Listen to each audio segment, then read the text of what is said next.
Hello there, my lovely people. Between secret dialogue, Easter eggs, and tiny little details, I have concocted yet another 10 hidden secrets video for you. I'm going to keep this intro short, just know that spoilers are more inevitable than Thanos. You have been warned. So if you know any secrets or Easter eggs that I haven't covered, feel free to leave them down in the comments. Also, tell me how your day was. But without wasting any more of your precious time, let's go ahead and get into 10 hidden secrets that you probably didn't know about in Cyberpunk 2077. Did you know you can unlock a secret dialogue when talking to Woodman? If you play the gig called Monster Hunt and kill Jotaro Shobo, rather than bringing him in alive, before you complete the main quest Automatic Love, you'll unlock a new dialogue option with Woodman, which will intimidate him and allow you to complete the mission without violence. Better think real hard where you want to take this, because you're really starting to piss me off. Clouds is under Tiger Claw control, isn't it? It's none of your fucking biz. Guessing you heard about Jotaro Shobo? Shobo had an accident. What Shobo had was a very unfortunate meeting with me. Just happened to be his last. Wouldn't want this to be your last meeting, would ya? Of course not. Never wanted to be anything like Shobo. You can also find two dolls off to the side talking about him next to where you find the cocktail stick katana. It's crazy how two seemingly unrelated events can change based on the smallest choices done in the correct order. More on that later. Between being able to run at super speed and having retractable whips in your wrists, Cyberpunk has many different available cybernetic enhancements to choose from. But did you know that Pan Am has a secret cyberware? Scanning NPCs with your Kuroshi eyes allows you to see their names, criminal history, gang affiliation, and any cyberware that they may have. If you scan Pan Am, you can see her extensive criminal record, but if you look at her cyberware, you can see that she has fortified ankles, which are used for being able to jump higher than usual. However, if you keep an eye on Pan Am, and I know you do, you'll notice that she never actually uses them. And you may be wondering why that is. But the answer is really simple. It's just a necessity. She uses them to help stabilize her body with the size of her dump truck. She needs fortified ankles in order to jump regular height with all that extra meat she's packing. It's canon. All joking aside, it isn't a Cyberpunk Hidden Secrets video without one of the entries being about Pan Am. This sexy old fart bucket is just full of secrets. If you go to the trailer park where Smelly River squats with his sister and her family, and head over to the nearest train tracks, there are a couple of familiar looking dead bodies by the tunnel entrance with a motorcycle and an archived conversation between JC and Little Smoke. This is a reference to the iconic mission from Grand Theft Auto San Andreas, where you, playing as CJ, along with your friend Big Smoke, have to chase after a train on a motorcycle. Although I thought this mission was extremely easy, many people argue that this was the hardest mission in the game, which is why it became such a popular meme. All we had to do was follow the damn train, CJ. Everyone loves an angsty girl with tattoos, but tattoos can actually tell you a lot about someone. Judy Alvarez is one of 4 romance options in the game's story. If you take a close look at Judy's tattoos, they all reflect characteristics about her life and personality. She has a tattoo of an old fire truck on her chest. This is because when she was 16, she found a fire truck at a junkyard and fixed it up, but was arrested for allegedly stealing government property. She has a tattoo that says "Underwater where thoughts can breathe easy," along with tattoos of some aquatic creatures such as a dolphin on her arm, a shark on her waist, and some seahorses on her back. This is really good attention to detail, which if you played her questline, you'd know that she's really into underwater diving, even if said water spikes your Geiger counter. The dialogue options you choose in Cyberpunk actually matter.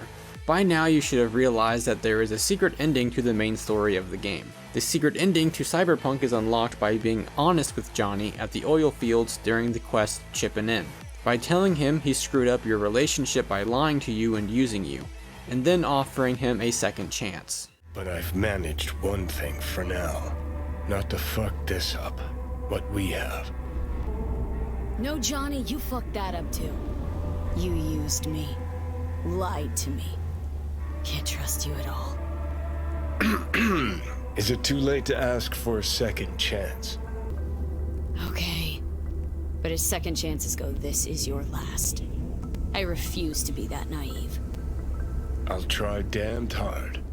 However, you may not have realized that Johnny actually appreciates the honesty and tries to treat you right, with the second chance he's been given, even if he doesn't exactly show it. This actually changes some of the lines of dialogue that Johnny has with you and other characters, including your visit to Carrie's mansion. I'm not there. Figure it out with V. Sure, you two get along? Not lately, no. We don't have much of a choice, though. I'm not there. Figure it out with V. Sure, you two get along? Sure. Kid loves me. As well as after you finish the Samurai Reunion concert during the quest A Like Supreme. Well, it wasn't so bad, was it? Too bad Care's gone off. Hope that's it for last requests. Maybe. Now you get a chance to do what you will. Gotta go talk to Hanako. Fast. Okay, your choice. V, how you feeling? Can't believe that asshole Carrie just up and left you like this. Hope that's it for last requests. Not sure I can handle anymore. It is, and I'm starting to regret you agreed to this concert thing. Here I thought I'd hear. Thank you, V. Said it was important to you. This thing with Carrie. It was, but not more important than you. Carrie's got his life back, whereas we should be worrying about how to get yours back. The fact that Johnny's perception of you changes on whether or not you are afraid of confrontation really adds an immersive and realistic element to the game. And some people really had the audacity to say this game has no character. Of all the heads I could have popped up in, hella glad it was yours. The Fallout series is yet another iconic RPG franchise, so let's take a trip out to the Southern Badlands. If you come to this location, you can find Vault 101 from Fallout 3, along with a few dead bodies who, according to the journal, were LARPing a scenario where they leave the safety of the bunker after a nuclear war. You can even find a couple floating camera bots who are just a reference to the Mr. Handy bots from Fallout.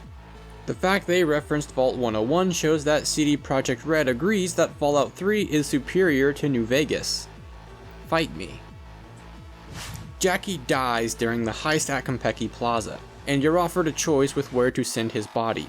If you choose to send Jackie's body to his family, you get a side quest called Heroes where you throw a funeral for him. This funeral has a lot of people from Jackie's lives in attendance that you can talk to, including members of the Valentino's gang. If you continue to do the gig called Fifth Column, you actually run into some of the gang members who were at Jackie's funeral, which causes the gig to have a unique sequence of events. Lost or something? I know you from somewhere. Hold on, weren't you a friend of Jackie's? I saw you at his funeral. You knew Wells? We were tight, him and me. Jackie fucking Wells! Guay was like a brother to us. Mourned him once when he left the Valentinos. Second time when he... Come on, let's get a drink. To Jackie.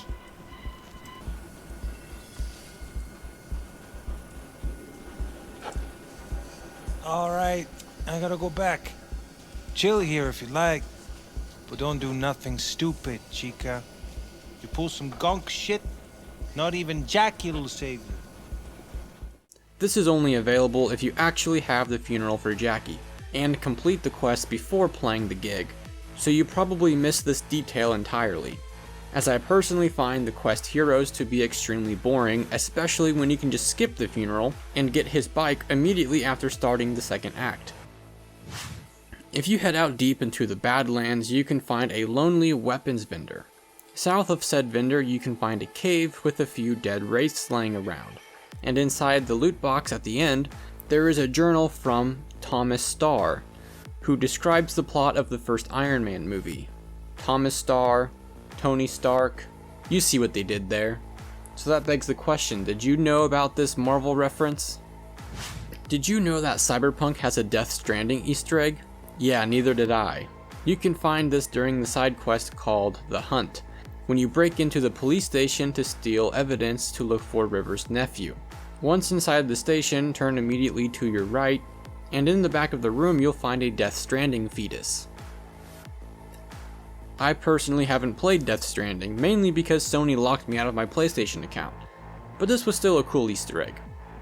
Whether it's Cyberpunk, John Wick, or The Matrix, everyone loves Keanu Reeves. That is, except for one particular NPC named Sergey. You meet him during the gig in Westbrook called Olive Branch. He got into some trouble with the Tiger Claws, and if you ask, he explains how it was just a misunderstanding with a hitman who has a dog. He even mentions how he was, in fact, not breathtaking. It seems like this guy really doesn't like Keanu Reeves. How'd you piss off the Tiger Claws? It was just a friendly misunderstanding. Sure. This man, he look normal, beard, brown shoes, nothing, breathtaking. And they also have little dog, Gospody. What kind of hitman goes around with dog? This misunderstanding involve you shooting him? It was worse. Much worse. I say too much already. I've said it once before and I will say it again. The closest thing we have to a real-life Johnny Silverhand is none other than Ronnie Radke, the man behind the hit band Falling in Reverse. I'm not the only one who thinks this either, as CD Projekt Red and Ronnie Radke actually did a secret collab. In 2022, Ronnie released a song called Voices in My Head. At one point in the music video, you can briefly see the Night City skyline in the background. This shouldn't be too surprising given that Ronnie has released a few Cyberpunk-themed songs in the past. Maybe we'll see a Ronnie Radke cameo in Phantom Liberty. So there you have it, that was 10, actually 11 hidden secrets in Cyberpunk that you probably didn't know about. Let me know if you learned anything new, and again make sure to comment any secrets that I have not covered and I'll throw them in a video. And I will be forever grateful. Because let's face it, Cyberpunk is a massive game and I have not found everything. Every time I play it, I find something new. The best RPGs are always like that. And that's what makes playing them so much fun. Anyways, feel free to subscribe if you enjoyed.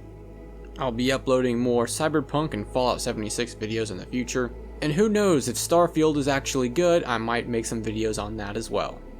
Anyways, I guess I'll see you later.